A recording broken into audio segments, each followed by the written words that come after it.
See. All right. How is it going, everybody? We are officially live. It is the Table Talk crew. Today is Tuesday, January. Let me make sure I got the date correct. January 11th. This is episode 19. Episode 19 of the Table Talk podcast. Today's topic is about how to buy a home. The process of buying a home. You know, Big Sis showing up. What is it called?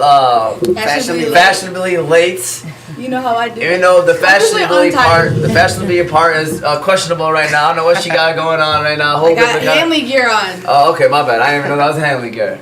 All right. By the way, I think your son left his hoodie outside, right on the floor, just laying down. You know what I'm saying? He had an okay game. They won, so. Hey, at least they won. That's all she cares about. You know, I heard. See her voice? Yeah. She was out there. That mom. She was that mom. She was going crazy. They tried to play it. You know, they took down 2 of our points. Really? For what? So I guess the guy that was actually scoreboarding on our side, he wasn't paying attention. Oh. So the other team was like, "Oh, what do you mean? You know how they do that? Like, they talk about it." And then they took off 2. I was like, "Oh heck, I went around." First I told the ref, and he's like, "We'll check later." Like, I'm like, "No, he's not gonna just shut me up." Yeah, like you had to So check that yeah, I was like, 2 points is a big deal, especially like during a game. It's tight, it's going back and forth. I was like, Coach Abdullah. They took away 2 points. He's like, I can't even see the scoreboard because it's true from where they were standing. The red. Yeah. So. All right. Well, we won, so that's all that matters, right? So, episode 19 of Table Talk podcast. Like I said, today is all about the process of buying a home. I got my great friend here with me today, Jabed. From what? Was it middle school, elementary? Elementary. It's way back in middle school. Middle school. Kashishko days and Ham High days, and we've kept in touch. He's a fan of the podcast. He's been on the Fantasy Guys, I think 3 times now. 3 times. Him and Sadiq. Shout out to Sadiq too. Great guy. But Jabed is in the building today. He works with Amin Realty. He is here to help us. Help you, help anybody looking to buy a home. We want to help anybody in any way possible, right? So right now we're answering questions of like, how can we help people? So buying a home was one of the first things that came to across our mind. Big Sis also mentioned that as well. So I was like, you know what? I got the right guy for it. And he said, I don't know where to start. Oh, don't worry. I got all the answers. He got all the answers. But with that said, before we introduce him the proper way, I want to give a shout out. Am I covering him? No, you're good. I'm looking at it right here. You're looking all right, and you should actually probably turn in just a little bit more. But with that said, let me give a shout out to our 2 sponsors of today, which is the Balkan House Restaurant and BC Adhesives. Let me start off with the Balkan House Restaurant. They are famous for their doner kebab sandwich. They serve breakfast. All of their food is halal. Service is A1. Always giving back to the community. Their location is 3028 Kniff Street, Hamtramck, Michigan. They also have a Ferndale location, 314 West 9 Mile Road. Their number is 313-262-6234. Shout out to Juma. Shout out to Hassan. Shout out to all the workers over there at the Balkan House Restaurant. And speaking of numbers, if you do want to call in today, you got a question for this guy, or if you are watching and you want to shoot a question, feel free to shoot the question, or you can call in. The number is 313-306-1750. Again, the number is 313-306-1750. You can call in and we can have you join the conversation through phone as well. With that said, Jabed, all right, first of all, welcome. Thank you, sir. Appreciate you for having me. Yes, we've had you on the Fantasy Guys, like I said. Now we got you here on Table Talk. We just got 2 more shows to get you on, and you've done it all. All right. You're like part of the family. Yeah, you're officially signed. All right. So you got 2 more to go. It was crazy. I remember this brand back in high school. Man, it's like finally launched, and mashallah. Yeah, alhamdulillah, man. Alhamdulillah. Thank you, man. So Jabed, first of all, can you tell people about yourself, who you are, what you do, and stuff like that? So let's start from the basics. For me, the most important thing is family. And anybody that's strictly about family, I do believe that you will do whatever it takes to provide for your family. So, a lot of times we go into these careers, we're not sure how much we're going to make, but at the end of the day, living in the United States, it's not cheap. I do believe living in the United States is the most expensive country in the world. With the pandemic going, you saw how many people filed for unemployment and whatnot. So money is a big factor that I feel like, causes a lot of problems in relationships, marriages, whatever you want to call it. But the main goal here is how to make money without working like a slave, basically. Right. You know, because when I was growing up, I saw my father pulling 12, 13, 14, 15, 16-hour shifts, you know, but all that just to give us a better life. So being a millennial, it kind of gives you a better insight on, okay, how can I work smarter, not harder? So basically, you know, I was working these jobs. You know, I had a pretty good job. I was working at Volkswagen. I got promoted to Audi. So you know, those are big name companies where you want to be associated with. People hear those names like, oh man, this guy must be making money. You know, but inside, are you really happy with doing that? And I think that's something that most people struggle with.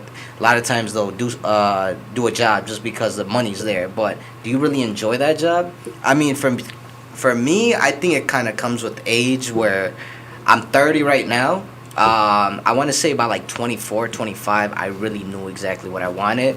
And as I got older, I kind of started looking at more things around the house, you know. And I don't know if that's something you just grow on, but, you know, mowing the lawn to me is therapy right now, man. Yeah. So HGTV became one of my favorite channels. And I just felt like, okay, man, I like houses. Like, what can I do to help other individuals get into houses? And the good thing or a great thing about real estate is you don't have to put a lot of your own money, where you can use other people's money to help yourself make money. Yeah. So I figured, you know, real estate, and it's not like you're getting paid every week and whatnot, but don't get me wrong, it's not like just a walk in the park kind of thing. You know, you really got to be on the clock 24/7. I'm talking about you're gonna have to sacrifice vacations, you're gonna have to sacrifice time with the wife, the kid, but at the end of the day, the main reason you're doing that is to give them a better life. Yeah. And I feel like, you know, with our fathers, with our mothers coming here, with what they had to do, it's like, it's the least we could do. So if I can sacrifice 5-10 years of my life to live a better life in the future, I'm all for it, you know? Definitely. And you're going to get a round of applause for that. That was a great introduction. Oh, man, so basically, you are a real estate from with Amin Realty, right? Correct. That's what you're doing right now. Would you say realtor? Yes. Did I say you are a real estate? Yes. Okay. It's all right. See, he even correct me on that one. You could say that too, you know? When you think of real estate, just think of me. So. Yes, exactly. Anything real estate, all right? So, but today what we're focusing on is the process of buying a home. Correct. You know what I mean? Because you can buy anything, right? With real estate, Yeah. you could literally own anything. So, and you can help them with anything too, if I'm correct. Absolutely. And by the way, you want to plug in the website that they can reach you at right now? Oh, yeah, too? yeah. So anybody that wants to reach me, my phone is literally on 24/7. Call me anytime at 313-648-7899. You can reach me through text or call. If you do call and I don't answer, my assistant will get back to you. And my website, it's www.tahmidurchoudhury.com. So I'll write that down for Omar, right? Plug that in. Yeah, so I got it on my post. Spelling. It's right there.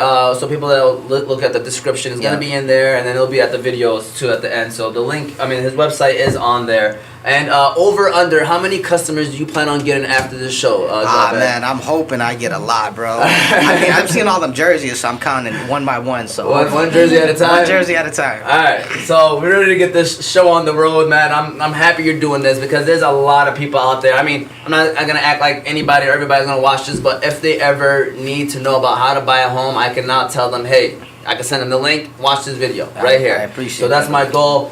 Shay, I don't think we've heard anything from Shay yet. You wanna chime in and? I think it's really cool. I mean, I'm 25, and that's a number that a lot of realization starts to happen, and stuff start to not make sense because you're making sense out of it. Mm-hmm. And one of the biggest eye-opening thing for me in this time of my life is homes, Exactly. So I mean, I'm a college student. I live really far away from my school, and wanting to know my options and seeing what the capabilities that a home or real estate will bring me. But in a retrospect, I really like this because we all have different perspectives. I mean, you have a home, you live with your son, and I live under my dad's roof, right? And I think it's so cool that it kind of touches, like, we're all in different perspectives or different places in our lives, but this is something that we can all hear.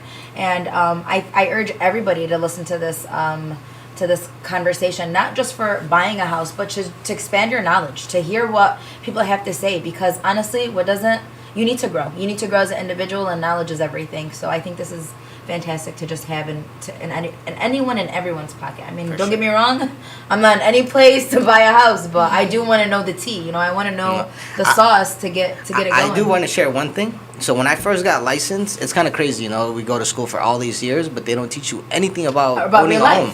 Yeah, real life, paying taxes, nothing. You know? Like I don't know. I don't even know what to do with a checkbook. If somebody tells me write me a check, right. I don't. It's so black and white. It's literally just fundamentals, book smarts, and that's like what I realized. And I was just saying this the other day with my friend. I said, we don't know how to care for the self. We never learned that. We learned arithmetic, reading, writing, but we never learned how to take care of self, and that only happens when you hit a certain age and you realize, oh, well, I gotta learn how to do my taxes. I gotta learn how to, I have to learn how to do the fundamentals of actual life. So I think it's really cool, and I think it's really, really nice to hear and to see a different face explaining this.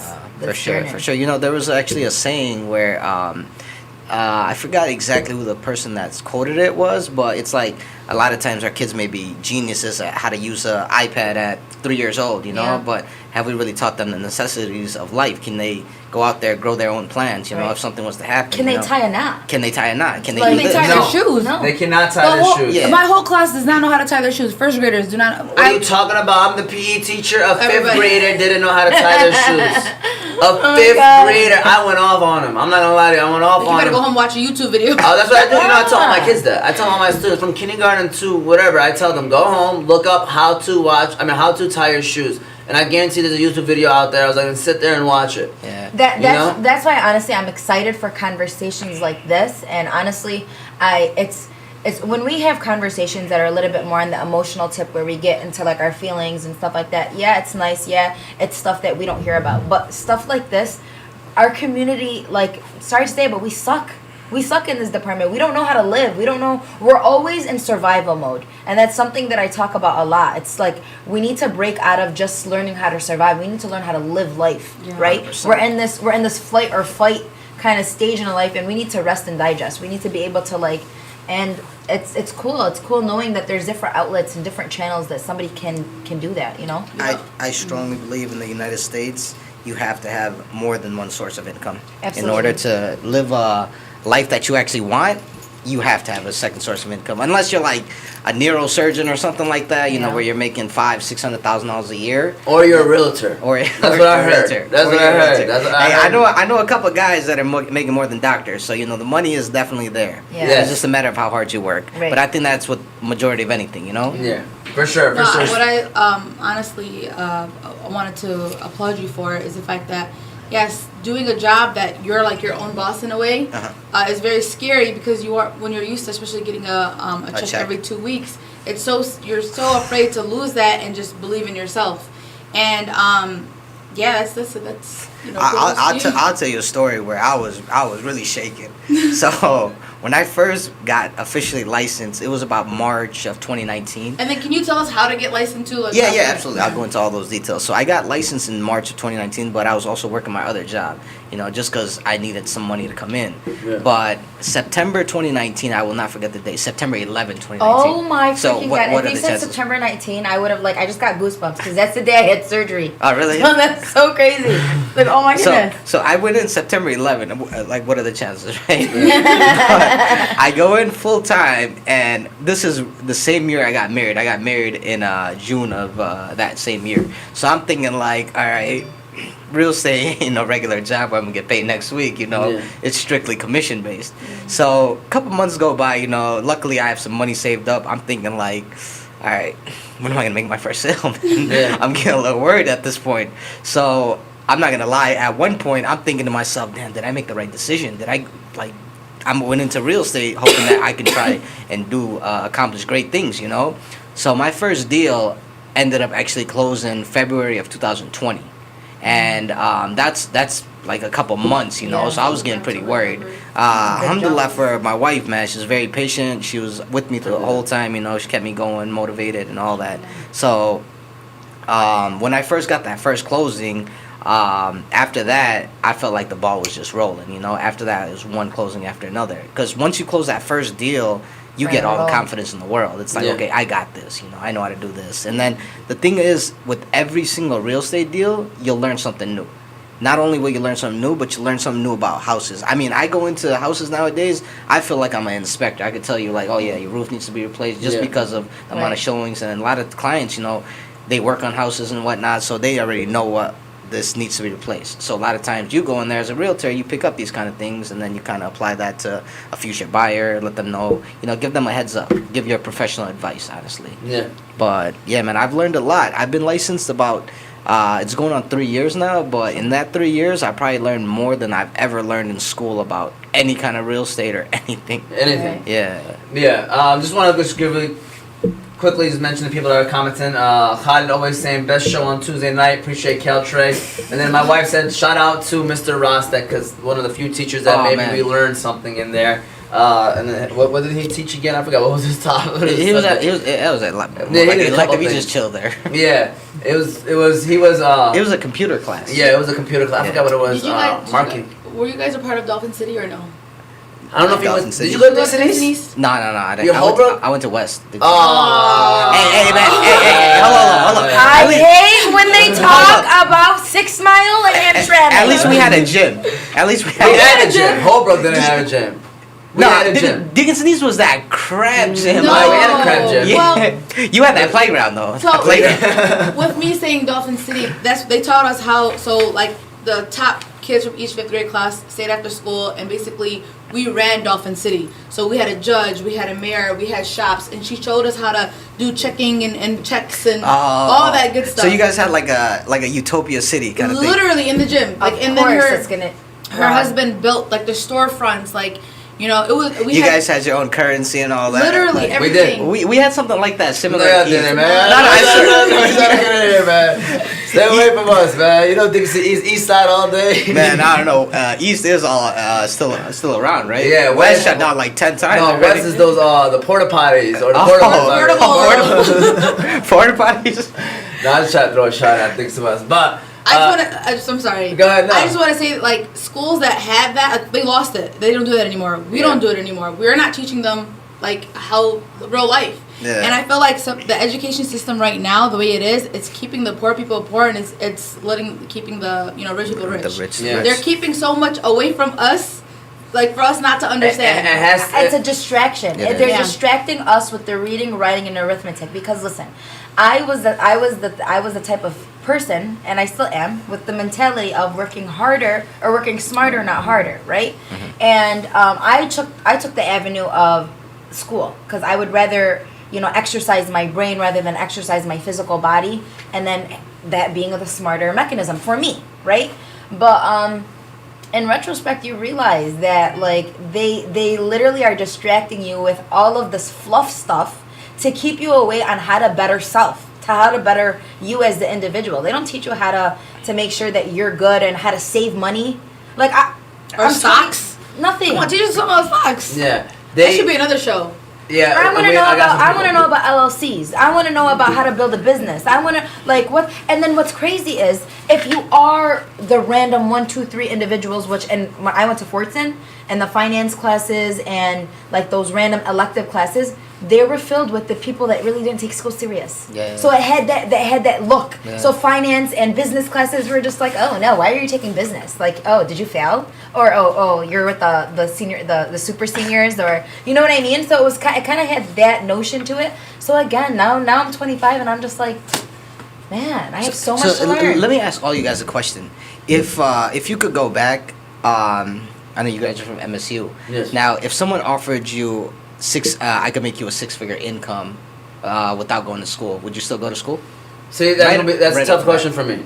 It's a tough question for me because I value school and I really was like my mindset was MSU or bust. Yeah, like I was going to Michigan State. It's a tough question, but I'm not gonna lie to you. It's like if I had to sit there and think about it, the more I thought about it, the more I would probably say like, yeah, I'm not going to school. Yeah, because then you got to think about accruing debt and all that. Exactly. Offer me it. I'm $50,000 in debt. Sign me up. You know what I mean?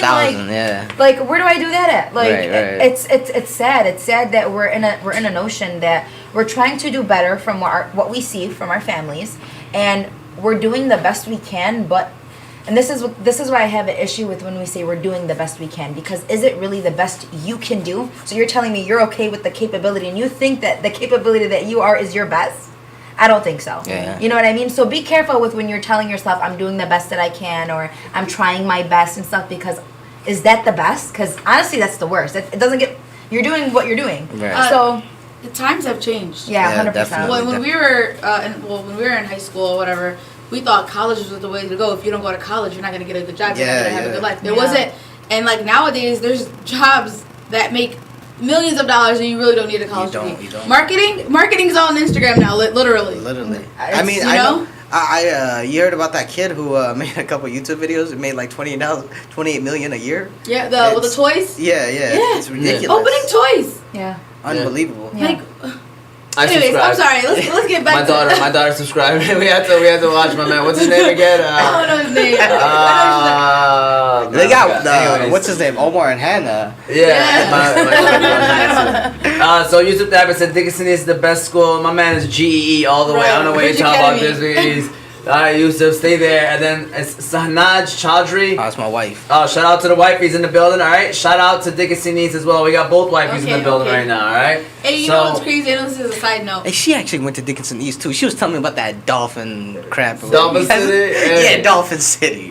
Dickinson East is what we do. Speaking of your wife, I know this is random, but I think I went to your engagement or your. Oh, were you the one there? I was with Sumaya. Oh, okay. So I was like, this is crazy. I went to this party. She was telling me, and then did you see Sparty come?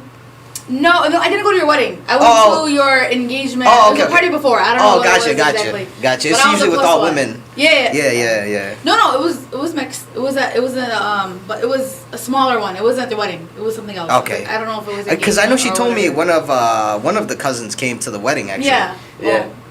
Okay. So me, I went to the wedding. So if you're watching, we are now hopefully going to now pretty much start getting into basically how to purchase a home. We're just having some good sidebar conversation. So that's what we're here for today. So Jabed, I'm going to start off with the basic question of what is the first step someone should take when buying a house? Because sometimes it's so overwhelming. It is. That people be like, well, like, should I look at a house? Should I see how much money I got? Like, I don't know what I'm supposed to do. Should I have $100,000 Yeah. in my bank account? So I want to say the first thing you want to do is are you actually ready? Mentally ready? Because aside from your health, buying a house is probably the biggest investment you're going to make in your life. Yeah. So depending on if you really feel like in your heart you're ready, if you're married, if you're not married, but you feel like, okay, I want to make this decision, I want to get started early, then by all means, that's the first step. You want to make sure you're ready. Second step is you want to make sure you're financially ready.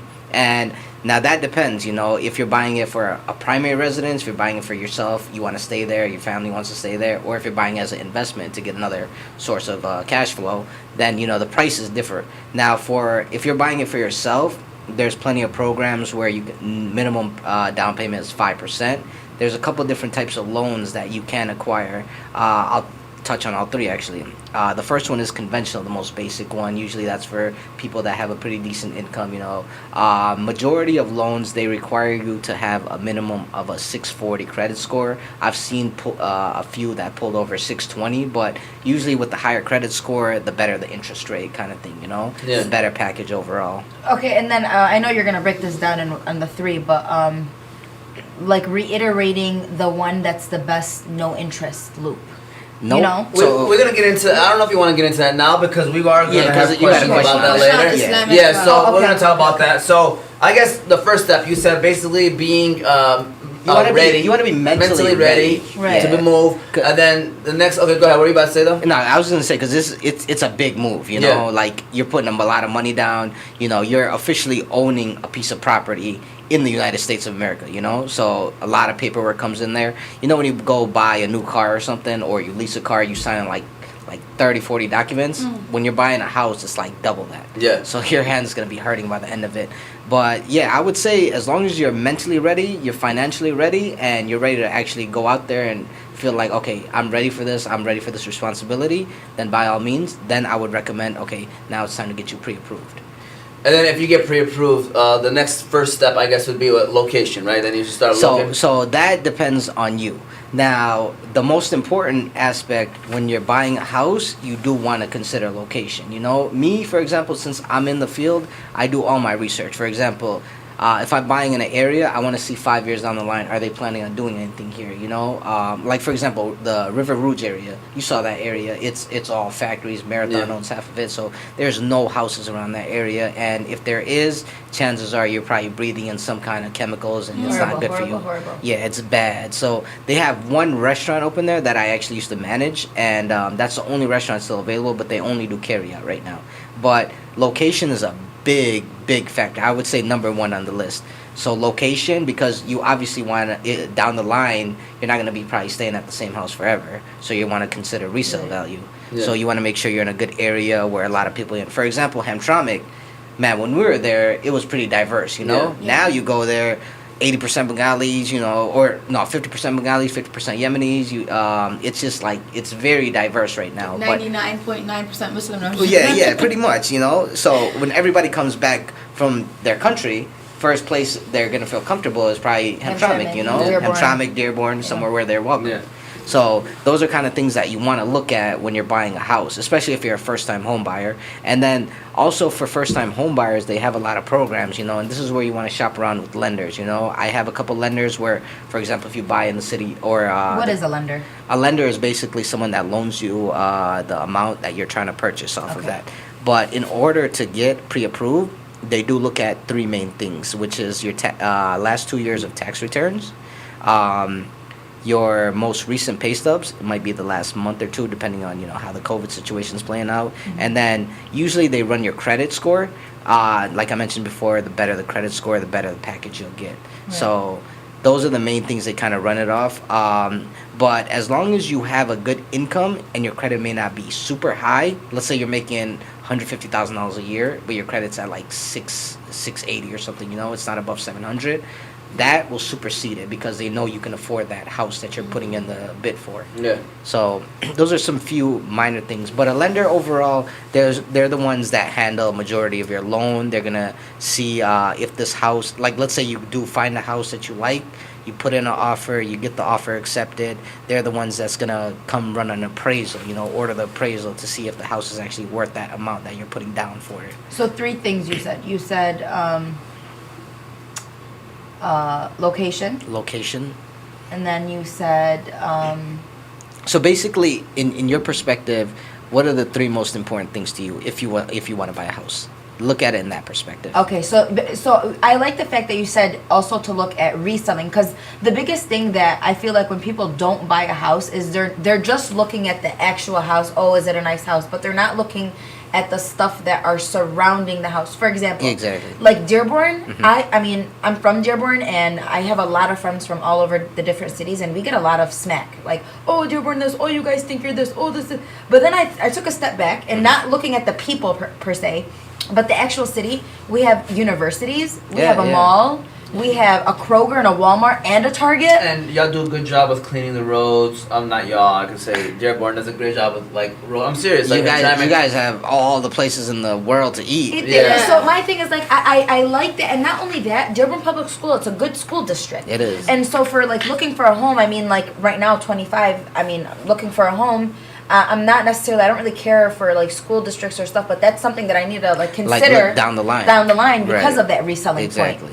So that's something new. Yeah. So that is my next question: is what are the top three things people should look into when buying a home? And then you asked, see, as a good realtor, he asked, what are your top three things? I like that. So that is a very important thing. But is there like a general consensus of like three things that people should look into when they're buying a home? Yeah, so I'd say you want to keep it at location, price point, because you don't want to, for example, let's say you get pre-approved for $250,000.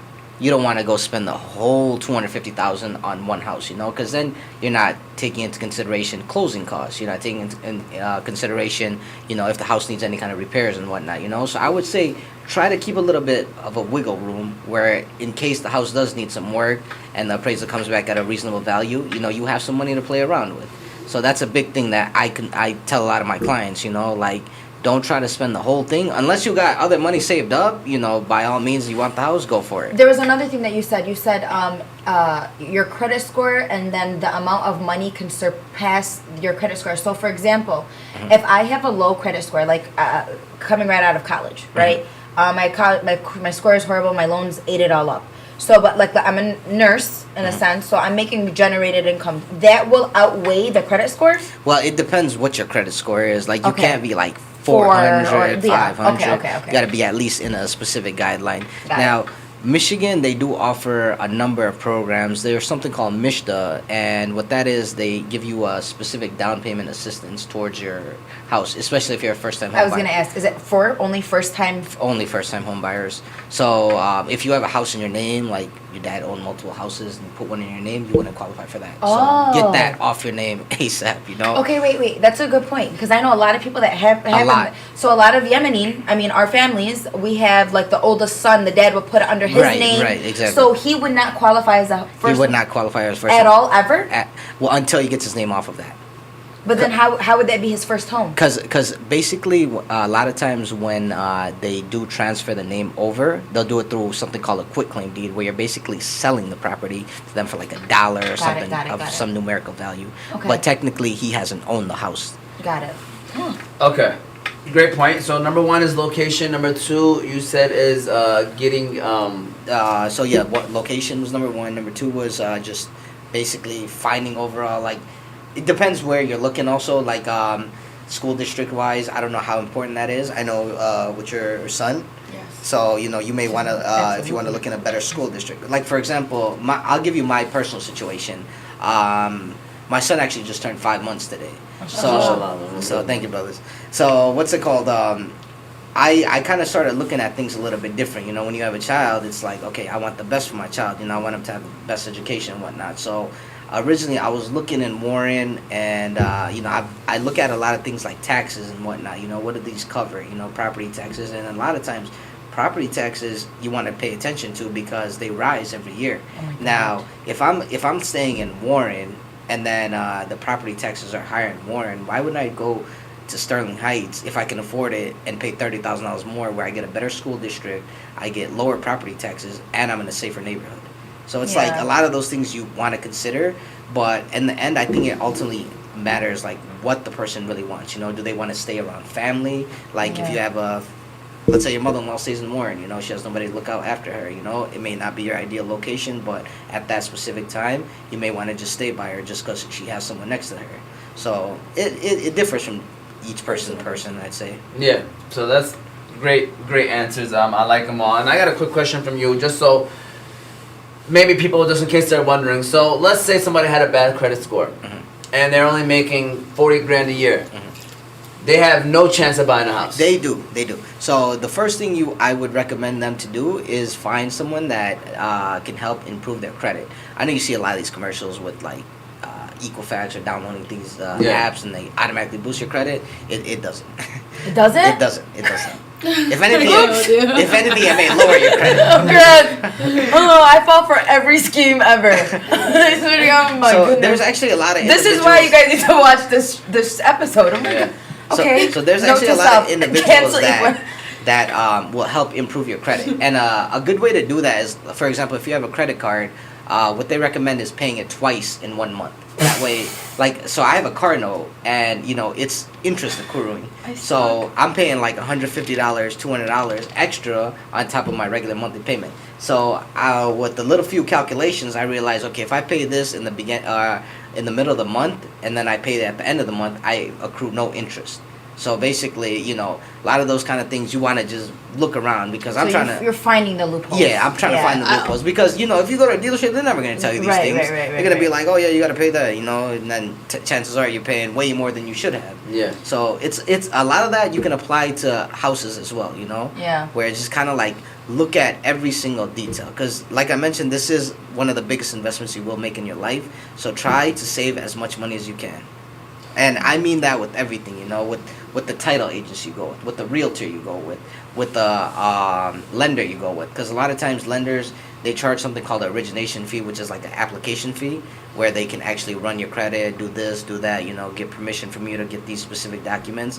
But some of these title companies, their prices differ, you know, so shop around and whatnot. Another secret many may not know is, for example, if you do run your credit, it can go down about 10, 15 points, but it will go up eventually. But let's say in that week you run your credit, you can go shop around with multiple lenders because you're going to know that, okay, this person's probably going to try to buy a house.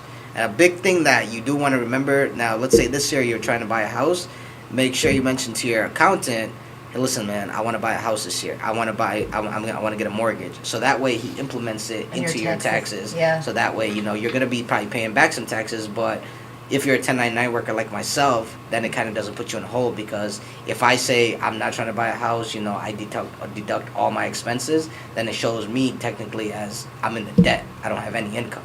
So those are just a few things. I feel like it's a topic you want to go into later on. Yeah. But for example, I think for this episode we could probably just keep it for mainly first time home buyers. Yeah. For sure. Were you about to say something? Oh man, I forgot. There's a whole this is like a whole it's like a whole world of just info. It really is. It's just Okay, I remember now. I'm sorry.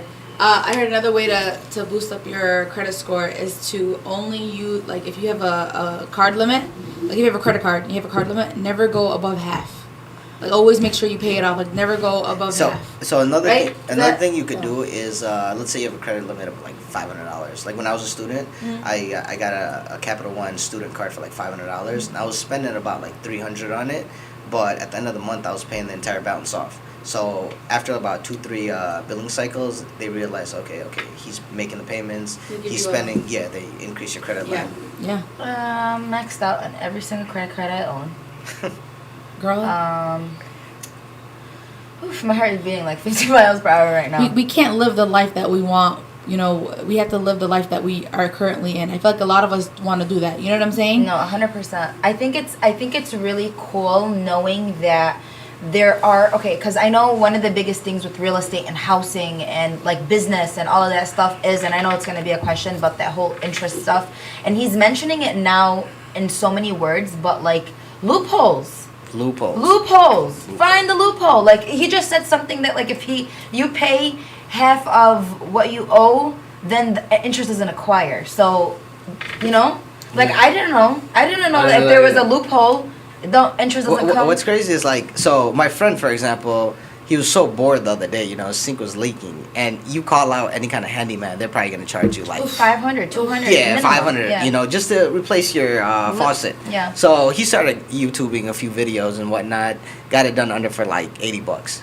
Bought the faucet, did it himself, So a lot of those things, it's just lazy. People you just learn, you just practice. Yesterday, I opened up my LLC, right? And I was talking to people, how do I do this? How do I open up this? It's a service that accountant people do, right? Mm-hmm. They charge $300. Guys, I'm broke. I'm not giving nobody $300, right? So I talked to my friend, which is a real estate agent, which I'm telling you, real estate agents, it's the career of ambition. This is how I take real estate, because you're completely your entire boss and you get paid through commission. It's literally so much self-discipline to the point where you have to answer to yourself, and in the point where you're the person that's giving yourself that check every 2 weeks. So that whole ambition with that self-discipline is that relationship that it's crazy. And so I look at people in the field of real estate, and I'm just there's so much ambition. Every person that's in real estate, I can describe them as very, very ambitious. You have to be in that field. But a big statistic is they say 70% of real estate agents don't make it. Really? That's a big number. Wow. So it's when I mean you got to be on it 24/7, you got to be on it 24/7. So I have a question. So how you were explaining about the lenders and about this and about that, right? Mm-hmm. So as someone coming to you, right, for a house or whatever, do you help them with all that? I can. Or do you not? No, in regards to purchasing a house, or just pointing them in the right direction. No, purchasing a house. Oh, No, yeah, But yeah. not necessarily him as an individual. Yeah. I want to know, It's do kinda real estate agents help with the lender process and Nah, so basically our main job as a realtor just to get the house? is just to find you the house of your dreams. And to close the deal. To close the deal. Basically, get the offer accepted, because once we get the offer accepted, we forward it over to the lender, the title companies. They take care of all that, Yeah. Now, if the appraisal comes back lower than what we offered, that has nothing to do with the realtor, but we will get hit with that blame because we're kind of the face of it, Yeah. So that's the main thing. But us as realtors, it's our job is simply to just get you that house and get the offer accepted. Everything else is out of our control. The middleman. Yeah, I cannot control like your finances. I cannot control how much money you're making or anything like that. How much you'll get approved for. Yeah, how much you'll get approved for. That's strictly on you. Right. But you can direct us to the people. Oh, 100%. Like he can say like, call these people right here. And I got Yeah. guys that literally they will respond to emails, questions 11, 12 at night.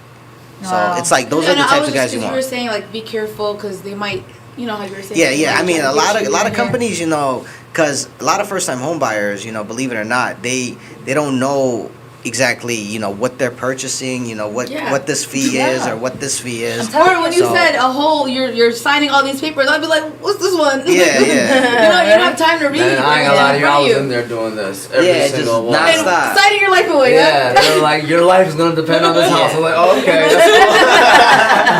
And then, I'm like, all right. and then when they describe it with like one word, like, oh yeah, you're just signing that. Yeah. That's it. You know? This is the paper for the. Yeah, this is the yeah, deed. just sign it, you know, just sign initial Just there. initial right there. Yeah. Just do it. You don't know what it this means. is the one. Some could be like, oh yeah, this Scary. probably doesn't even belong to you, but yeah, just initial right there. This is the thing that in July you're gonna give me your kidney. Here you go. Yeah. I just feel like there's always so much. Like after you buy a house, sometimes there's this pops up, and then this pops So up, and then this much. pops up. It's like what you know. But like with the okay, I'm sorry. No, go ahead. The inspector, you bring all the like you got. For example, inspector comes usually after your if you get a offer accepted. Okay. Then that is personally up to you. Now a lot of times the seller is more prone to accepting your offer if you don't have an inspector because they know like, okay, maybe I do have something wrong with my house, but I don't want them to know that. You know, See, I don't want to this fix is that. grimy. But No, the but you thing is, always get an inspector, you right? That's the always- rule. Me, I always recommend an inspector because you know, Yeah. just because I can't see it doesn't mean mean that it's not you know him. somebody else can't see Yeah. it. Yeah, always get an inspector. But at the same time, you know, you may find a house like the dream house, you know, and you could just tell off the bat, like, okay, this is. I could just tell off the bat, this won't need an inspection. If it does, it may be something very minor. Yeah. Okay, and do you guys deal with auctions or no? Auctions are a little bit different. It's kind of like, have you ever used like what is it, Coparts to buy cars? So it's kind of like it's very similar to that. But the thing is with auctions, you know, you're gonna house at a way lower price. So a lot of people are gonna be on that, you know, and a lot of them are cash. So it's Yeah. like you gotta be, you know, if you have the cash, by all means go for it, you know. Yeah. But there's specific days and whatnot. It's kind of like a regular auction. Like the car auctions, Correct. basically. Yeah. So as a realtor, you said you strictly get paid off commission. You don't get paid like don't get paid salary or anything like that. nothing. So how does that work? Like for real? Like I'm gonna be as honest as I can. No, so Because I'll give you a breakdown of what what my commission So structure like okay, looks like. let's say today you close the house. Okay. And you got your commission. Let's give it a random number. How much would a random commission look like? Let's say depending on how five much G's you- for example. Okay, let's say 5,000. So you get that $5,000 smack dab right in your hand, or So, does it? No. So basically, since I'm employed under a brokerage, the Okay. brokerage gets a specific fee of that. Okay. So, for example, my specific thing is $12,000 of a cap. So, meaning I have to give $12,000 to my brokerage before I can take 100% commission. Now, the thing is about that is I have an 80-20 split. For example, I close a deal that $5,000. I'll get 80% of that. The brokers will get 20% until I pay off that 12,000.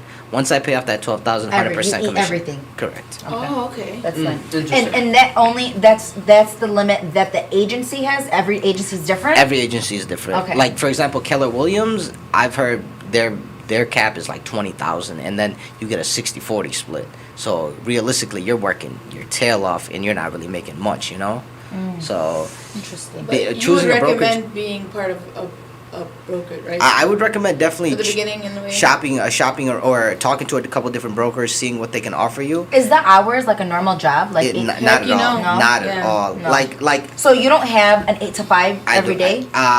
Basically, you can set your schedule up. You know, like this year, I'm trying to start waking up early, right after Fajr Namaz, pray, and then kind of hit the gym, and then get my day started from there. Right. But then again, you know, you have to go off other people's schedule as well. Right, if someone right, gets right. off work at 5 Five. o'clock, you got to go show them a house at like 5:30. Which you know? makes sense why you just said you have people that respond to stuff at 11, 12. Yeah, like because- I got one guy. I'm probably gonna write an offer for him at like 11:30 at night.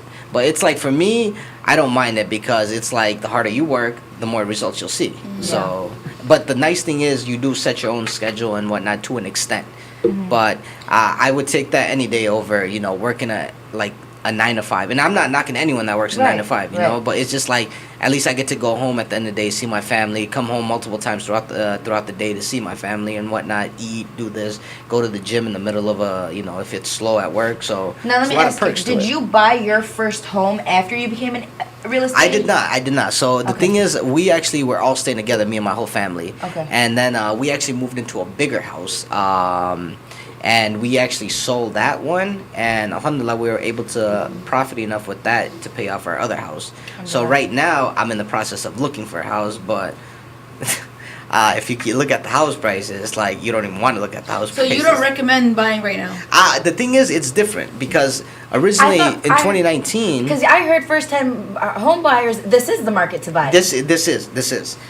But the thing is, when you look at the market, if you go on Zillow, for example, you'll see a lot of homes that are way overpriced. Right. Like I was telling Omar earlier, you know, we bought our house back in 2013 for $189. And you know that's like a regular price in Hamtramck right now, you know. And back in Hamtramck, when we sold our house, we sold it for like $70,000. So right now, this same house that we bought for $189, we can easily sell for like $360.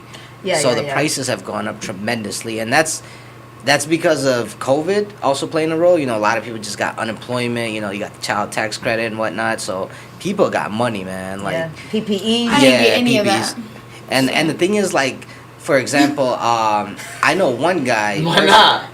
Well, I got the child credit, but I didn't get that, like the unemployment. Of course you did it. Just saying. Oh my God, I just love that. Who you putting on the spot right now? I mean, why you? My whole family knows. All right, so you said, so I'm confused, and my wife even said it too. So now prices are so high. So like you said, it's good for a first-time home buyer. Why? It is because right now interest rates are still low. Okay. So once you hit like. I was talking to my cousin earlier today, and he was trying to get his house refinanced, and I was asking him, you know, originally what were you paying? He was like 5.2.5 or something like that, and I'm like, man, that's a lot of money. So you drop 5.25 to like under 3%, man, people are gonna get approved for everything, you know. So realistically, you buy a $300,000 house, you're paying $1,200, and then if you're at a 5.5% interest rate, you're paying almost double. Yeah. So it's like, you know, I understand why a lot of people are looking at this point. But just yesterday they released an article, I believe it was Forbes, that it was the first time where interest rates actually reached like 3.4, 3.5. I mean, it's still pretty low compared to like 5s, but it's pretty much like, it's a good time to buy a house, but at the same time, it's like house prices are super expensive. So if you're a seller, it's a great time for you because you'll get the most out of your money. But then at the same time, if you are a seller, you gotta buy. You're paying probably an arm and a leg to go buy another house, you know? Right. So you're saying the houses are high, but the interest is low. Correct. And that's how it's been. A lot of people are predicting that that's how it's going to stay for the whole year. And then 2023, we may calm down a bit. But again, I don't know what's going on with COVID, because ever since COVID, it's like, you know, kids are going back virtual and whatnot. A lot of things have been changing, you know. At one point, when it first started, you know, we actually shut down completely, where we weren't able to really show houses and whatnot. And it was very difficult because, you know, we're working strictly on commission. So it's like, I don't know exactly where we're headed with this COVID situation, because every time I look at it, it seems like 1 second it gets better, next second it gets worse. You know? Yeah. So when I'm sorry. Go ahead. When you said refinance, why would it be good for somebody to refinance? What is refinance? What is a refinance? So originally when you buy a house, you're locked into specific terms, you know. So when my cousin bought his house, he was locked in at a 5.2% interest rate. That's an interest rate. So refinance is interest rates? Yeah. Yeah. So when you're refinancing, you're completely doing your whole loan almost again. Oh. You know? So if you can get a lower interest rate, so if you're making more money, you want to refinance. Yeah, correct. So now if he wants to go back to like 3.1, 3.2, you know, he'll be saving you a lot more money than he was. Does it cost to refinance? It does. Like a lot? I can't say. It depends on the property of the price of the house. We're getting personal with Jabed right now. We're gonna soon ask him how many kids he plan on having and social security number and everything. I love it though. Okay, then this and then this. But you know what's crazy? He has all the answers like this too. I got a question. He's just answering. I wanted to ask this about like I had in my head. How much houses has someone asked you to see before they bought a house the most? Oh man. I just want to say. See, I don't want to put that. I don't want to say this, but it was a hurtful one. But because they might be watching. I don't want to say. You don't say who. You don't want to say who. I just said how many houses. I showed one person about 85 to 90 houses. Get out of here. What do you say show? Like you took them or you sent it to them? Wait. No, I took them. Oh. Wait, hold on. I Did took they end up buying a house? They ended up buying the house with someone else. Oh, you know what? I can't. You can't. I'm gonna take my headphones off for a minute. Hold on. This deserves one of those, alright? Okay, whatever. 85 houses. 85 to 90 houses. Then I'm going somewhere different. That's whack. You guys don't do that to your realtors. Yeah, my wife was saying she was that person. Like, that's why I had to ask. But he said that he showed them 85, 90. Like we only seen probably like. Bro, 20. and I'm going from city to city. Yeah. You know, 10 houses every weekend kind of thing. You know? That's crazy. For like a whole year, and I'm like, oh my god. I bet Yeah, no. If you're looking at pictures, okay. That's different. Yeah, that's different. That's what I'm saying. Yeah. Because like you know, we were sent a lot of houses pictures, but we Yeah. only went to like 15 of them, maybe the most. Man, 15 would have been beautiful. Well, what's the average? Average, I want to say like, yeah, probably like 15. Yeah, it was like 15, 20 that we went Yeah. to. We kept on. You know, crazy. when we bought a house, I mean, it was a way different time. We bought our house. I live in a new construction house, 5-bedroom house, that we bought it in 2010. So it was dirt cheap, right? Yeah, I think we bought our house for like 169. Now it's like $400,000. Probably more, honestly. So it's crazy, and it's in the smack. So it's now looking at that perspective and seeing how even inflation, like just like coffee. Coffee is like $6 now, when it was $1. Yeah, you know what I yeah. mean? So just like even all of the little stuff, it's so important. Everything's going up. I mean, if you go to the store, if you look at appliances, like my brother, he bought a microwave the other day for like $400. Oh my Yeah. god! Like, man, that thing better have Wi-Fi. That thing better Right. make me food. Digital. I better be able to use my phone to make food. Warm it up real quick. So I have another question. I know there was a certain time where first, like a long time ago, houses were kind of expensive, and then they got really, really, really cheap around 2008. That was when 2012. when we went ham. A lot of people were doing short sales. Yeah. So how does that like? So what's the basically, difference between a regular sale and a short? a lot of them, a lot of houses just went into foreclosure, you know, and the economy was just completely bad at that point. So I personally know one person. Do you guys know what Burnside is? I know Omar knows what Burnside is. So I know one guy. He bought about 7-8 houses, and he was buying them for dirt cheap, about $500 to $1,000. Never mind, I know what it is now. But they needed some work, you know. But he actually does some handyman work. Yeah. After this whole pandemic thing, right now he's currently sitting on about $700,000. That's crazy. And he was just sitting on that doing work here and there, but people are paying for that location. I mean, you see how Hamtramck is now; it's completely gentrified almost, you know. Listen, there was a house next door to us. I remember it was for $10,000 because like they couldn't pay for it, and we didn't buy it. And you know, some Bengali family bought it, and now it's worth probably how much? $10,000. Buying a house for $10,000. I know. No, like in the east I side. could do that now.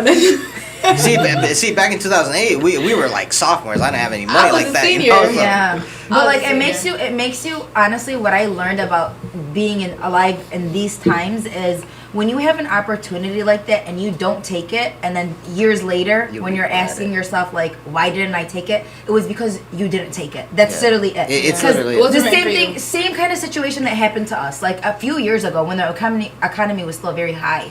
Our next door house, what for sale, and it was $100,000 in Dearborn. 2-family house, $100,000. Buy it, and we did Easy. And we did it. And now that little 2-family house is like gonna eat up $278,000. Just no work put into it, nothing. It literally looks what it looked like 10 years ago, and it's just like real estate. Real estate is Do where you it's at. flip houses? I flipped a few houses. That's good. Mashallah, Yeah. man. That's very good.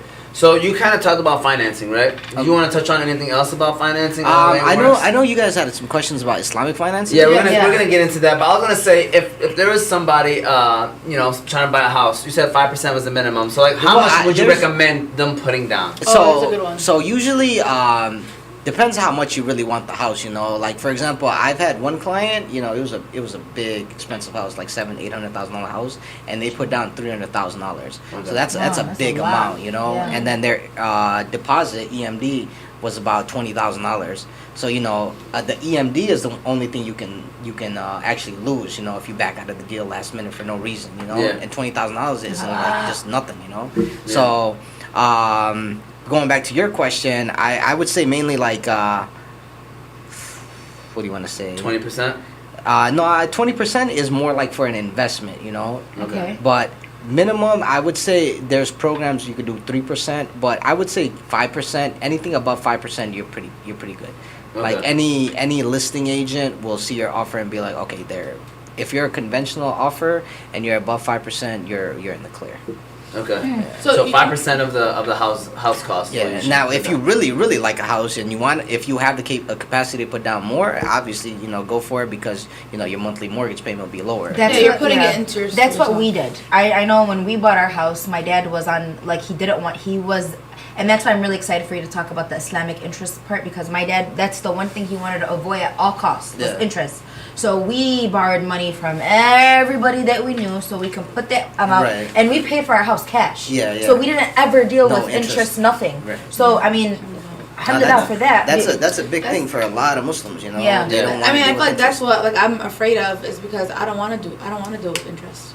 Right. Yeah, and I would recommend not to deal with interest. And so now it becomes the Islamic banking, and there are people here on this side with it, and there's people here on this side with it. There are people that say you still, like, there's wording in there that uses the word interest. There's people that say that. And then there's people that say, like, it's not on you, it's on them. Like, it's not, like, your conscience is clear because it's considered Islamic banking. This is why they were put together.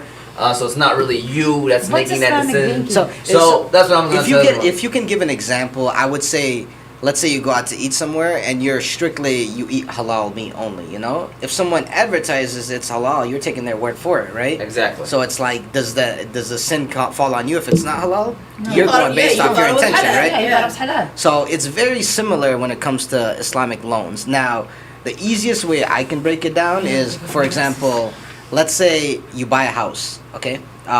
You put down 20% of the house. The company you're using, let's just say, for example, Guidance Residential is an Islamic company. Let's say they're covering the other 80%. So basically, you guys would be co-owners. That way, they're covering those payments, no interest accrues. You're paying Guidance every month until you pay off your full amount of the loan, and then it becomes free and clear. But do they still own it? They don't own it after you pay off your final payment, but until then, they are co-owners of it. But the thing is, with that is, they do include a lot of hidden fees that, you know, just because they're, you know, non-interest, they'll include other fees to make up for that. Yeah. So they can still be paid. Yeah, exactly. Yeah. So let's not call it interest, but let's just call it fees. It's more of a very gray area, if I can put it like that, you know? Because a lot of people, you know, they don't want to go towards Islamic financing because you can fall into some loopholes, and sometimes you can actually pay more because of a certain hidden fee that they may have that they didn't disclose. Whereas a traditional bank or a traditional lender, you know, everything's pretty straightforward. Everything's written on the fine print. Or you could wait until like the economy goes down and do a short sale, and then you could too, but hopefully the economy goes down. honestly, avoid paying all that money. But you know, I think with Islamic financing, the main thing is like what your intention is, you know. If I want to do it like this, you know, you're doing it from the good of your heart, you know. Right, and that's so beautiful about Islam. In al-a'mal bin-niyat, everything is based off of our intention, which is such a comforting thing to know, especially when big decisions like that. But when it comes to that side of like business, right? When you're having to keep the Islamic perspective or keep the Islamic entailment in there, how do you tell your customers or your clients, like, tell them about these loopholes? Like, how are you guiding them, saying, hey, listen, you know, there's this interest, there's this way that you need to be protected of, but if you do it this, then you're okay. So I think a lot of times... and would that be Islamic banking? That would be Islamic banking. Okay. So a lot of times, if a client comes to me and he tells me specifically, usually if they want to use Islamic banking, they're gonna tell you off the bat, I want to use Islamic banking. You know, Okay. because majority of other clients they already have someone, or they'll ask you like, do you have any recommendations? But if they want to use strictly Islamic banking, they will make that clear to you. And then at that point, you kind of just make it, you know, as clear as possible to them to the basis of your knowledge. But majority of the time, that lender, that Islamic lender, they will explain from A to Z. So let me ask you this: knowing that there is Islamic banking, and then there's the traditional routes and stuff like that, and then me being a Muslim first-time homeowner, should I come onto the table or come into the mode of wanting to buy with the intention of be open to everything because that rate of interest can fluctuate regardless Absolutely. or am I like Islamic banking? So that kind of personally depends on you. If you are the type where you want to go Islamic banking, you want to avoid interest at all costs, you don't mind paying any extra additional fees, then I would recommend that. But Okay. but what I would recommend is just talk to the other bank just to get an idea of what they offer. You know, Got it, got some it, got companies they'll offer you $7,500 towards your closing cost. You know, and that's a pretty good deal.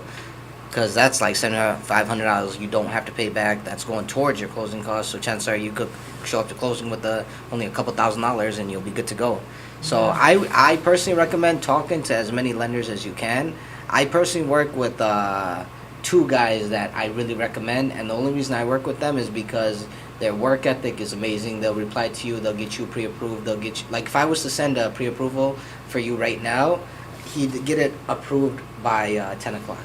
Wow. So it's like you want to work with people in that kind of industry where they're just as hungry as you know? Yeah. Like I really dislike working with someone, you know. One time I worked with a company and, you know, we're supposed to close the next, and you have to get final numbers so you can at least go to the bank, pull out your cashier's check and whatnot.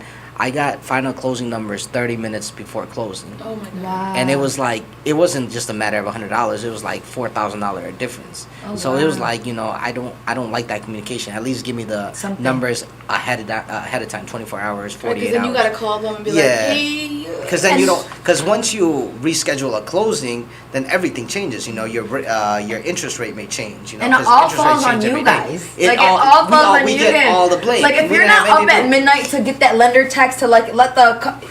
Yeah, you'll get the blame. Yeah. That's crazy. One time, I actually got a guy a really good deal, and you know, he was paying something from the lender side, and he thought I had something to do with it. So he started accusing me. He's like, "What are you doing, man? Are you working with the listing agent?" And I'm thinking, like, bro, I just saved you like $1,000, Oh my man. God. So it's like I have a question. So do you only sell residential or commercial? I do it all. Wherever money is, I will be there. Okay. I don't care where it is in Michigan. I'll drive out. Can you connect yourself again one more time while you're saying that, man? How can people? He sat up straight. Yeah, like, are you on Instagram? Are you on social media? I am on social media. I am on LinkedIn. I am on Instagram, Facebook. And then spell your name I know it's gonna be written in the description. But Most people have a very hard time pronouncing my name. It's actually Tahmidor Choudhury. But you know, you tell someone to say that out loud, they're gonna butcher it. So then, Tahmidor. see, he said it perfectly. We've known each other forever. Yes. But so Don't my actually call my you- nickname is actually Jabed, and people still have a hard time pronouncing that for some reason. When I'm thinking like it's just J A and then Bed, you know, so Yeah. it's pretty Jabed. easy. So then I tell people, okay, man, just call me Jay. Just keep it short, you know. So finally, people they refer to me as Jay at this point. I'm calling So you Jay. and how can they reach you again? I mean, if you want to mention out. You can reach me at my phone number 313-648-7899 on 24/7. You can call, text anytime. If I don't answer, I will surely get back to you. You can reach me also at my website at www.tahmidorchoudhury.com. You can book online appointments there. You can ask for a quote. You can search for any specific properties in any locations that you want. But honestly, the best way is give me a call anytime. I promise I will get you something. Very down to earth guy and very real and keeps it real, and appreciate him, man. This guy's a real one for real. Yeah, it's crazy because I have a lot of real estate friends that they want to own, hustle, whatever, and so I've never had a conversation like this. I've Yeah. never was like where I was like, okay, I've never asked any of my real estate friends what does refinance mean. Yeah, and So this, it's like- and this is live too, so Yeah. you don't have time to To, like, fluff it up Yeah, and- and try to make yeah. himself. Not one time Not one time has he even mentioned who does he even work for yet. He hasn't even mentioned Amin Realty. I'm the one that's only mentioned it, so he's just focused on helping you, I love the that. people. So I just want to throw that out there. And I love that this is more. I know we have questions, and I know that because this is such a interesting, such a like demand. Everybody needs to know this. So like these questions are coming out raw and real. Like these are all genuine questions that it's something that I think people our age should really know. Absolutely. You know, even if they're not trying to buy a house. yeah, it's good to know. It's It's good to like know I mentioned in the because- beginning, it's knowledge. You It's know? knowledge. Knowledge is everything. And let's keep it real. We know somebody that's trying to buy a house. Oh, so for sure. we can definitely know and here's the thing though, and this is what happens, and again I'm seeing it in my life now, so not necessarily with a house, but let's talk about cars, the next big thing. So back then, I mean a few years ago, it was easier to buy a car, to get a lease. People got a lease under 200. It was no big deal. It was very normal, right? And we knew we needed a car. We knew we needed one. My family, we knew we needed a car. Now we're desperate. Yeah. Now we're desperate, and we can't get a car because it's ridiculous. Even Same used thing cars. with houses. Yeah, my little used car cost me $15,000. Wow. 15, and it was a 2016, 2017 car. I'm like, what the heck? So imagine a house. Yeah. Imagine if people are are so desperate that they literally will get any fee, any type of like, oh, we don't know, where they're desperate. So people love desperate people because they can take advantage of them, just like how I took advantage of my car. You know what I mean? Yeah, no, so for sure. it's so important. Like you're not in that situation where you're desperate yet. So know the information. So if you ever get into that situation or know anybody that's in that situation, you know how to help them. You know the avenues. You're not lost in the sauce. You actually are whipping the sauce. So for Right, someone that's inspired by what you're saying and they want to become a realtor, what do they need to do? So in Michigan, it's Good pretty question. simple actually. You take a 40-hour class. At the end of that class, you have to take, and they really count those specific hours. You have to do 40 hours, and then after that, Is it in person or is it videos? I don't know if they switched it now because of the COVID thing, but last I heard, it was still up front. But when I did it, it was a 40-hour class. I did it on Saturdays, so it was like 10 hours, and I knocked it out in 4 weeks. But after that, you take a practice test and then an actual test in the class just to make sure you're prepared for it. But what they tell you on the practice test is like, okay, you're gonna see a lot of similar questions on the state exam. When you go on the state exam, Nothing. nothing is like Every practice and it's test. like Oh my it's God, like I felt like I was Netflix. in jail, because Nursing. This is literally. you gotta take off your sweater, you gotta Yes. take off your hat, Yes. you got a You camera can't wear right in a your hoodie. face. Yes. There's no way for you to cheat. Yes. No way. Yeah. How many times, if you don't mind me asking, how many this is gonna be the heartbreaking Why you question, put right? him on the No, I was actually just about to say. I was about to say. It don't matter. So the worst part is, the first time I took it, I'm like, all right, man, I feel pumped, I got this. I failed by 1 point, man. And the thing is, it's not even like they scare you, because like they give you a little survey after you finish the questions, like 5 questions, like what'd you think of the testing area and whatnot, and you just skim through all that crap real Right. quick, Next thing you know, right after that, it says pass or fail. Like, not even a second. So I see fail. I'm like, is that a typo? And then, They spell pass wrong. yeah. So I go out there, and then luckily they give you like a sheet where it shows you like which sections you messed up on. But the worst part was I failed by 1 point, and I would rather fail by like 20, 30. Yes, man, because yes. like 1 point is like Yes, a slap come in the on. face. Yeah. Oh my I had a God. buddy of mine, who got licensed last year, and he actually had to go to Cleveland to take his test, and he failed. So that was a sad ride back. Yeah. Like, oh man, I fell for him on that one. Yeah, that's a little too far. People are already saying thank you for the great info, by the way. Someone commented that. So I know you kind of touched on it. If you were to buy a house right now, right? Wait, I'm sorry. What do you recommend? But you went to college, right? Oh yeah. What did you go? What was So your I was initial- actually doing a double major. I was doing physical therapy assistant, and I was also doing business, just in case PTA didn't work out. Right. Now, I first attended Macomb, and it was ridiculous that the requirements that they had. So I Macomb believe you made take college the play. I believe you take the compass test, the Yes. reading, writing, and Yes. math thing, and they judge it off that and your last 12 credits. So my last 12 credits when I applied for PTA was I did get a 4.0 on that semester, and then my reading part I had a 77, or I'm sorry, not a 77, a 97, and on the writing part I had a 99, and they only select 30 applicants for the year. I was applicant number 101. And I'm thinking like, this is damn near impossible, you know, with the numbers I pulled. Yeah. So, you know, I did get a thing for a backup as it was a different healthcare position, but I really wasn't too interested in that one.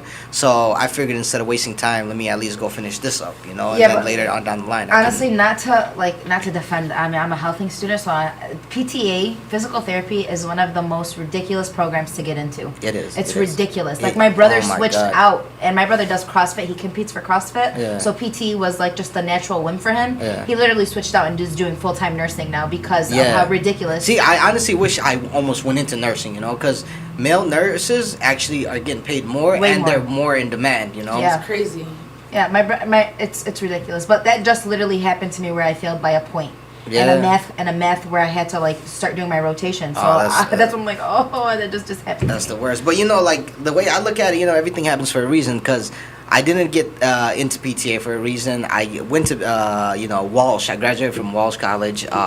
And honestly, I think they really teach you how to become a better speaker. Because our final class, like the capstone class, you know, you have to give a 35-minute presentation. Literally 35 minutes, and it's like talking, and it's just like, oh my god, it's getting exhausting at this point, you know. But after that, it's like it really teaches you to become a better speaker. Just overall, you learn the business world in a whole different perspective. You know, it's funny that you said that, because in the beginning of this talk, you said that you are a man that cares really heavily about your family, and that's a big component in your life. And subhanallah, how God ended up making your career, making people like caring, like putting people trying to help you know. others. Right. So it's like you went business PTA, which was helping people. Yeah. But like, look at the kind of care and the actual help that you're doing to people now.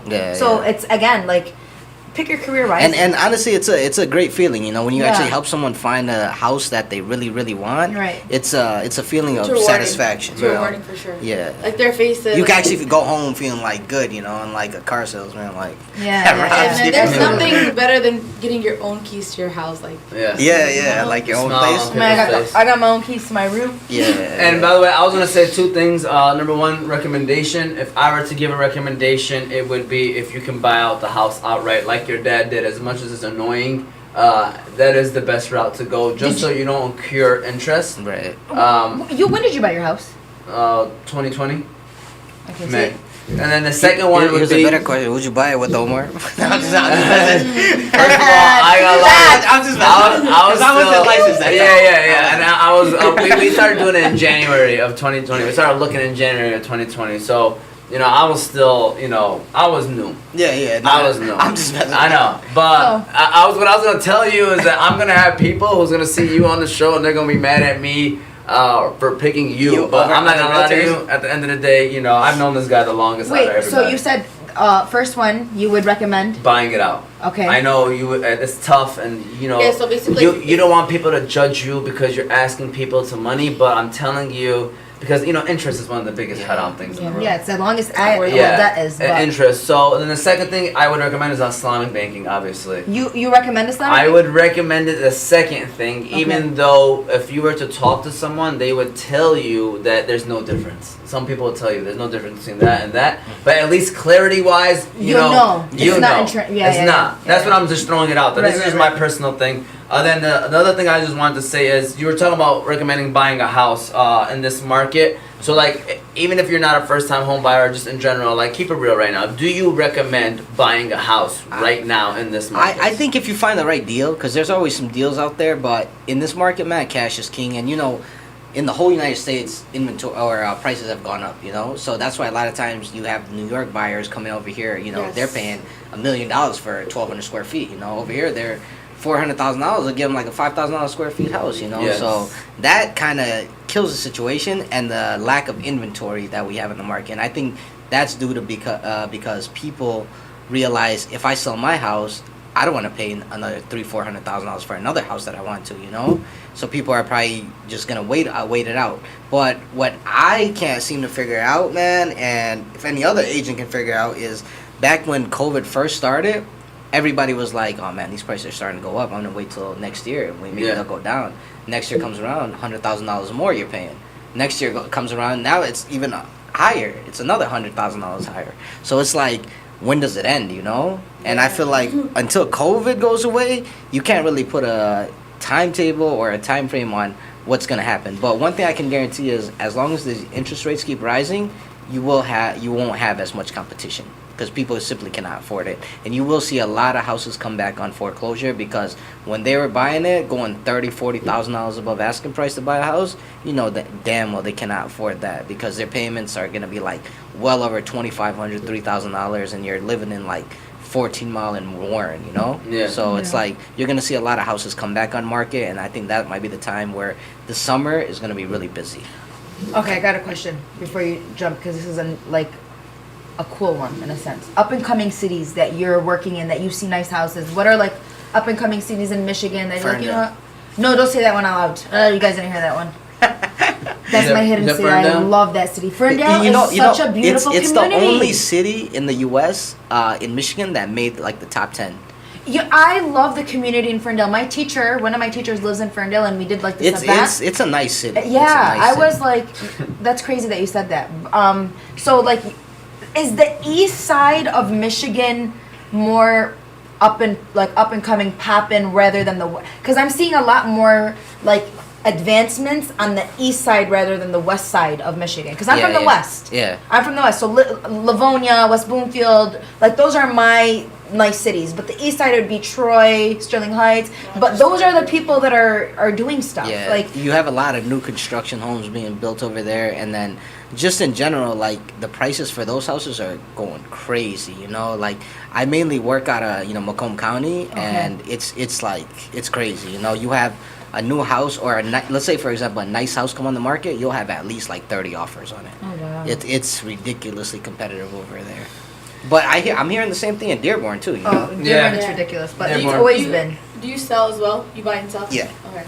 Yeah, so you can hit them up for anything. And if you are looking for industrial adhesive services, you can call BC Adhesives. So shout out to BC Adhesives. That's the second sponsor today. They are located in Franklin, Wisconsin. You can go to BC Adhesives for all your industrial adhesives needs. They do food packaging, book binding, product assembly, many other industrial services.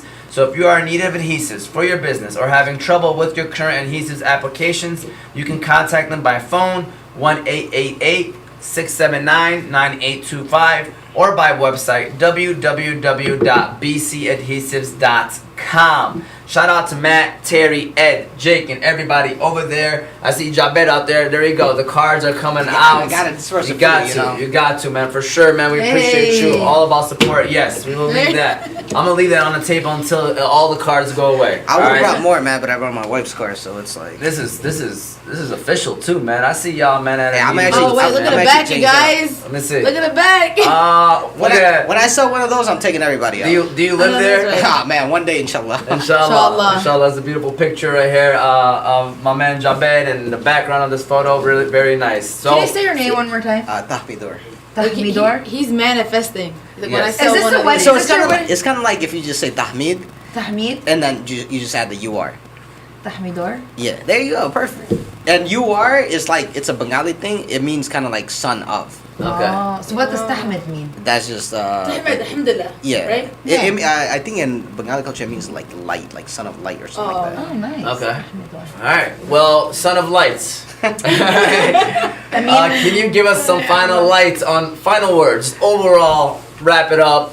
Any comments, concerns, thoughts? So basically in real estate, man, when I got into it, I thought, all right, this is gonna be a world of difference. But when you really get into it, and when you're actually working with a agent that actually cares for you, trust me, man, you'll realize how easy it is to buy a house. As long as your finances are intact, you have some money saved down, your credit's not completely horrible, we can definitely get you into a house. And I think I can make it as smooth as possible, the transaction smooth as possible. I can save you as much money as possible. But overall, the main thing is, if you're gonna be a successful real estate agent, don't put up a front. be yourself. I mean, the way we've been talking, I think we started at 7. It's 8:20, and I feel like the conversation just flew. Yeah. So it's like, Yeah. just be yourself, and I feel like that people are way more prone to open up to you.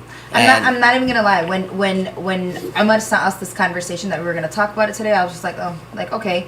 But then I got here and look at me. I didn't even talk in the beginning, but now I'm just like, whoa, what a this hour and a half flew. It did. I didn't expect it to be already like 8:20. I'm like, damn, time really flew. Yeah.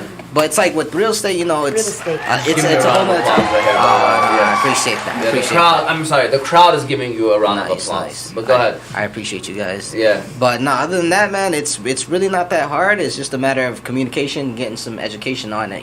Just educate your buyers, and definitely you can find something that you really want. So I have a question. So what would you recommend? My sister raises her hand every time she has a question. Like Teacher. Teacher.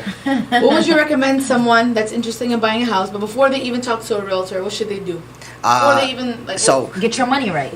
So is it for you or? let's just say for me. Okay. Hypothetically, do you feel like you're ready to make that investment? Like do mentally. Do you think you can afford Okay. the monthly payments without working paycheck to paycheck kind of thing? Where you still be able to put food on the table. I heard pay the your room. bills? I heard the goal is to not have your monthly payment of a house be 25%. Like no more than 25% of your. Oh yeah. That's definitely a big one.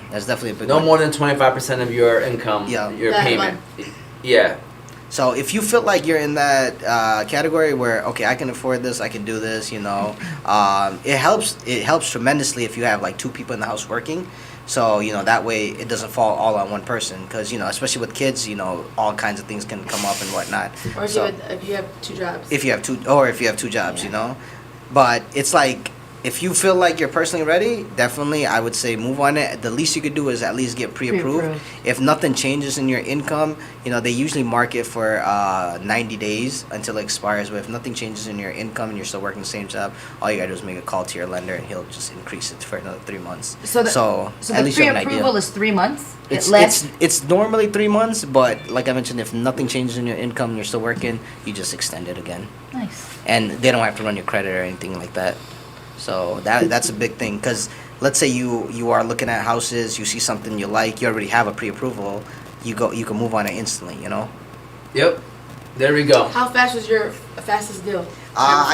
Usually cash deals close very fast because there's no mortgage company involved, so I close within 3 days. Oh wow. Yeah, but If you want it, money talks. Exactly, money talks. Plain and simple. But majority of deals, like the guys I work with, we close everything under 30 days. So that's pretty great, Depending on if you're not picky. Yeah. 90 houses picky. 90 houses. Well, there you guys go. This is again my man Jabed over here in the building. Again, if you wanna link up your website, what is it again? It's tahmidurchoudhury.com, and phone number is 313-648-7899. We're gonna give this conversation again a round of applause. This is another great one. We plan on doing a lot more of these informative ones. Like I said, we love topics, we love ideas. He even came in here with a topic. We're not even gonna talk about it right now, but we got another topic that we can discuss that we can definitely have on the show, inshallah. Stocks. I want a topic on stocks. All right, Oh we can do man, this I topic on got a guy stocks. for stocks. Yeah. I'm telling you guys, when I genius. reached out, I kind of told I want somebody, a realtor. I was like, please, because I'm not gonna lie to you guys. For me, it's like hitting 2 birds with 1 stone. Yeah. Like I'm learning and I'm talking. It's a topic. You know what I'm saying? So for sure, no, and that's what we want to do for people. We want to give them those conversations that you probably don't have. You know what I mean? Like I never had this conversation, Right. and I had to learn just by going through the process of buying a house. So we're trying to help you. We're trying to save you a step at least. So thank you, Jabed. I appreciate it. My man drove almost an hour just to come over here and do this with us. Thank you guys for having me, man. No, It's seriously. a pleasure. And this ain't gonna be the last time. I can tell you that right now. No, for sure, man. I want to dig deep I want to have the Bengali community live with us and getting them talking about conversations. You know what I'm saying? For So sure. we definitely, inshallah, can do that in the future. Again, you can watch this show on Oz Media 313's YouTube page. You can later listen on Apple and Spotify podcasts under Oz Media. This is episode 19 of Table Talk. This is all crazy. about the process of owning a house. I can't believe it. Again, thank you for Jabed. I appreciate you, my Thank guy. you, sir, for having Seriously, Abir, Shay, thank you for doing this, and we will see you all next week Tuesday. Have a good one and take it easy. It was